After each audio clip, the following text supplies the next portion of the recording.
உங்கள் கரங்களிலே ஒப்படைக்கப்பட்டிருக்கக்கூடிய பிடிஆர் அவர்கள். அதனால நான் சொல்லி அவருக்கு நீங்க ஓட்டு போட போறது இல்லை, நீங்களே முடிவு பண்ணிட்டீங்க.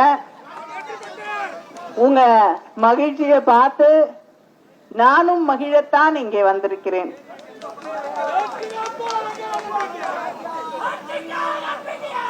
அவர் ஜெயிக்கணும்ன்றதுக்காக தான் எதிர்கட்சியில இருக்கக்கூடியவர்கள் ஒருவேளை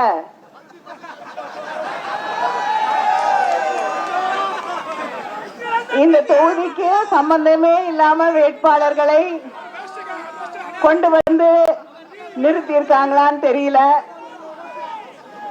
அதனால இப்பொழுதே இந்த தேர்தல் பிரச்சாரத்திலே என்னுடைய வாழ்த்துக்களையும் பிடிஆருக்கு நான் தெரிவித்துக் கொள்கிறேன். நாங்க தேர்தல் நேரத்தில் வந்து உங்ககிட்ட ஓட்டு கேட்கும் போது தலை நிமிர்ந்து ஓட்டு கேட்கிறோம். முத்துவேல் கருணாநிதி ஸ்டாலின் 5 ஆண்டு கால ஆட்சி செய்திருக்கக்கூடிய சாதனைகளை சொல்லி உங்களிடம் வாக்கு கேட்கிறோம். பெருமையோடு உரிமையோடு மக்கள் கிட்ட என்னென்ன வாக்குறுதிகளை கொடுத்தோம்